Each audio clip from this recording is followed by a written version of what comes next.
Before we begin today's episode, I offer a warning. I'm going to be critical of video game violence. Now, I need to offer this warning because last episode, I was critical of something somebody said about The Legend of Zelda Breath of the Wild, and some of you decided that meant I hated The Legend of Zelda Breath of the Wild as a game, despite me repeatedly emphasising the fact it looks good and I'm looking forward to it. So for those people, I've just got to point out that while I'm critical of video game violence, and I will be reiterating throughout that I'm a fan of video game violence, I just need to reiterate, well, just iterate at the beginning, that I'm a fan of video game violence and don't want it to go away. Okay, so for those of you who lack nuance, for those of you who have really lost the plot in the past few years and think that criticism is the same thing as censorship, I'm not here to censor anything, okay? I don't give a fuck what you enjoy. I don't give a fuck whose head you pull off or what you masturbate to, alright? What am I even doing? You've already just read the title of the video or read the description and already typed out your half-baked rebuttal in the comments, so for those people I'm wasting my time. The rest of you, you're very welcome. Do watch. E3 has come and gone once more, and in its wake a very familiar debate has cropped up. The same post-E3 argument I've seen for many years now. Does the game industry rely too much on graphic violence to sell its games? Is violence a plague on the medium, and what wider cultural significance does it have? This year the debate subject was especially barbed as E3 began soon after news hit of the Orlando shooting, a horrifying attack on a gay club that saw 50 people killed. As the first presenter of the week, Electronic Arts was the company to bear the brunt of criticism, labelled insensitive for going ahead with its show and promoting such games as Battlefield 1. Now, I'm not here to do that. I'd rather not turn the Orlando attack into a debate about video games at all. I'm not going to be tacky and try to apply my own meandering opinions to a subject best left for smarter people. Anything I would add to that would be trivialising it. I do want, however, to talk about violence in games. It's a subject that's concerned me a lot in the past, not because I don't like violent media. I mean, hell, you couldn't get me to shut up about Doom a few weeks ago, and there's a reason I dress up like a parody of Jigsaw on Halloween.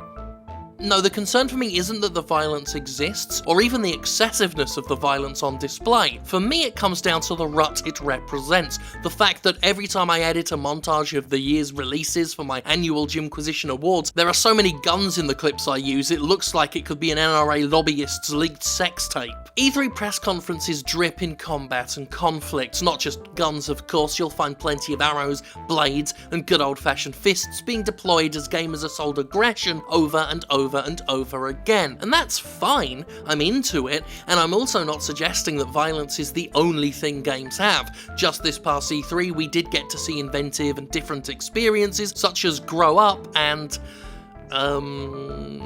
maybe Fee? See, I have to go and remind myself of the non-sports games that didn't revolve around violence being shown at the big E3 presses. Meanwhile, I can rattle off tons of ones that did use violence off the top of my head.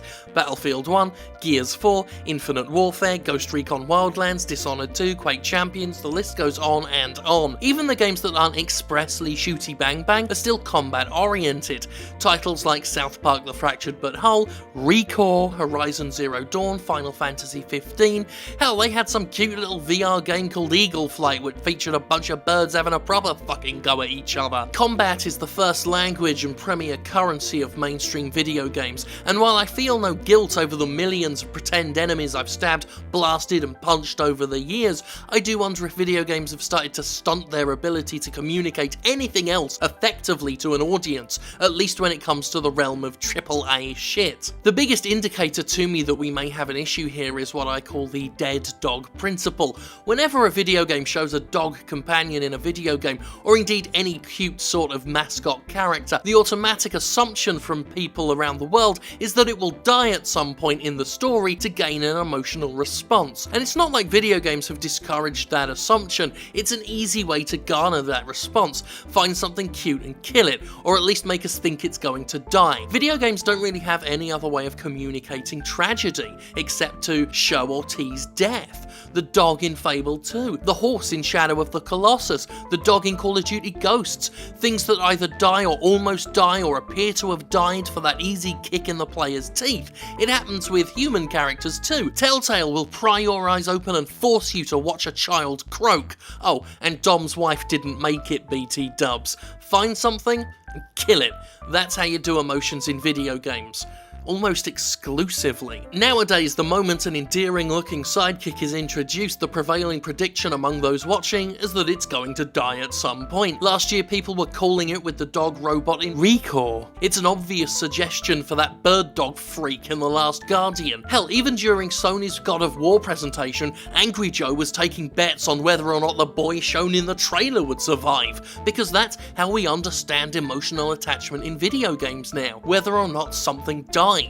Video game content is couched in death. A dead relative is the motivator for 99.9% of all Ubisoft game protagonists. The death of an enemy is the ultimate goal for most big budget adventures. What is arguably the most memorable gut punch moment in video game history is a death. Final Fantasy VII, the murder of Aerith by Sephiroth, another death. For video games there is no I am your father, nothing to rival the ending scene of City Lights. I realise as I say this I'm veering ever so close to those wankers who say, when will gaming get Citizen Kane? And I'm not trying to do that, I'm just saying that it's incredibly rare to find a mainstream AAA tier game with memorable moments that don't involve violence or death in some way.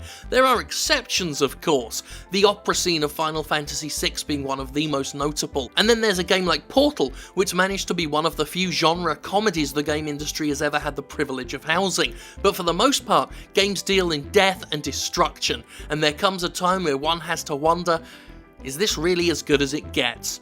Is that all we have for the biggest showcase of the year? Of course, violence is prevalent in all of media. Action and horror movies are all over the place. George R.R. Martin alone makes sure the book world is littered with eviscerated corpses. But you know, you don't see many romantic comedies shown on an E3 stage. Very little human drama tales that don't involve an AK-47 somewhere. I've often thought, well, what are the alternatives? What do we have? Video games and competition kind of go hand in hand, and competition and combat are very easy pairings. We have puzzle games, of course, and visual novels, though they're a niche entity. So-called walking simulators have attempted to fill the void, but they rarely feature much in the way of real interaction. But there have been, and will be, games that can tell interesting stories and feature all sorts of exciting interactions without someone having to be bleeding on the carpet by the end of it. And the AAA game industry could do well to step out of its focus testing labs populated by 12-year-old boys and see about maybe offering some of those experiences on an E3 stage. Otherwise, E3 will continue to be nothing but a tribute to bloodshed, which I stress again is fine, but ultimately it can get boring, and we can do better than fine. Games offer more than fine. Right now, E3 shows little more than the equivalent of Michael Bay flicks over and over and over again. The world of entertainment is bigger than that, and games need a slice of it. I don't think video games make us violent, inherently, but I do think that any form of entertainment medium can have an influence on its consumer. I mean, that's obvious, it's what the entire concept of propaganda is formed around. Influencing the way people think and behave is the whole point of several corporate news outlets, and it's spookily fucking successful. While there's no proof that violent games make violent people, there is no doubt that an avid consumer of violent games will have their perception of the world shaped somehow by them, and I include myself in that. And I don't know how my perception has been influenced, though that not knowing is kind of scary, so I'm gonna stop thinking about that immediately before I freak out. By the same token though, violence is a big part of our world, it's part of who we are, for better or worse. Game violence, I feel, at least anecdotally, acts as catharsis and stress relief. It's a release of aggression. Some people do sports to get all that pent-up aggression out, others kill zombies in pretend video game times. I'm too fat for sports, so I do the zombie thing. If someone does have violent tendencies, I'd much rather have them work such things out in a round or two of COD than inflict it on others in real life. And I'm not saying that's a patented cure-all for violence, I'm just saying that for those who can get a release from video games, more power to them. Anyway, we cleared the simplistic and pointless games cause violence debate a decade ago, when bellends like Jack Thompson were finally dunked on enough, but it is time to take a more nuanced look at the prevalence of violence in games. No, not to attack them, not to censor them or ban them, but to at least see if mainstream games can be exemplified by more than just guns and sports. And conversely, to increase the variety of media that our own brains absorb to give us new perspectives, new ideas, and expanded imaginations. Recent E3s have made me miss Nintendo's press conferences, or at least their directs, because aside from the fact they usually have way more colours in them to distract and dazzle me, they bring about some of that non-violence that stops the mainstream game industry looking like nothing but a tribute to guns and cars. Even the company's own take on the multiplayer shooter, Splatoon, is distinctly non-violent. It's just kids now and squids now covering each other in paint until they pop and come back to be more kids now and more squids now. You're a kid now, you're a squid now, you're a kid, you're a squid, you're a kid, you're An anime fan on prom night. I'll continue to play and love violent video games, I'll continue to rewatch Saw, I'll continue to read Grisly Murder in A Song of Ice and Fire, but I really do need to broaden my horizons and seek out content that does more than stimulate my animal need for carnage, to encourage more stuff like The Witness, more stuff like The Unfinished Swan, hell, more stuff like Undertale, which introduced combat and violence and found ways to actively, cleverly, thoughtfully subvert them. But as I say this, let's nobody bring up Quantic Dream, because for all the big game David Cage talks about how his games want to be more than just violence, Quantic Dream's games are some of the most fucking violent things around. Bullshitter. Sorry, that last bit was kind of a non-sequitur, just an excuse really to bash Quantic Dream. No, I'm not sorry actually, now that I think about it, not sorry about that at all. Heavy Rain's violent as fuck though. Seriously. And then David Cage stands up and he's all, oh, my games are all emotional because I'm David Cage and I think that games now are too violent, so I try to find some other way around it. And he's just like, people cutting their fingers off. It's, at this point I'd have done a bit. But when Amazon says that guaranteed Sunday delivery is in your area now, what Amazon really means is that Amazon will tell you all throughout Sunday that the products you ordered are on their way, and really near your house, and then at 8 PM on a Sunday you'll get a message saying, they might come on Tuesday instead. So thanks Amazon, and thank God for me, the man without a bit right now, and who's going to have 16 gallons of fake blood by Tuesday that he's got to find another use for.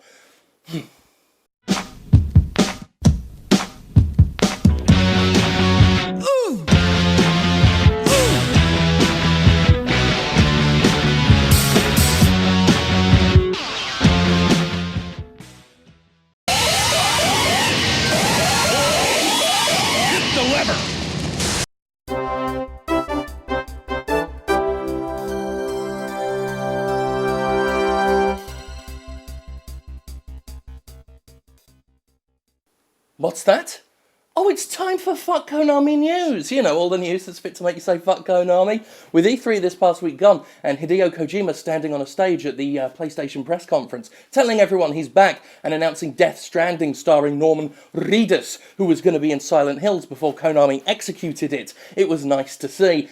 Just a lovely response and a really awesome, powerful moment for E3. A rather low-key E3 this year that had that, at least that one, just excellent, awesome moment. But what was more awesome was Norman Reedus tweeting an Instagram photo of Kojima sipping out of a cup that had Konami Tears written on it, which we all loved. Norman Reedus, it turns out, is fucking okay. So fuck Konami on that regard. Oh, which reminds me, what was Konami doing the week of E3 while all that exciting stuff with Kojima was going on?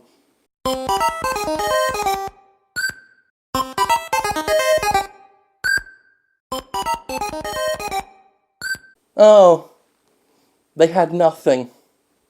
Fuck Konami.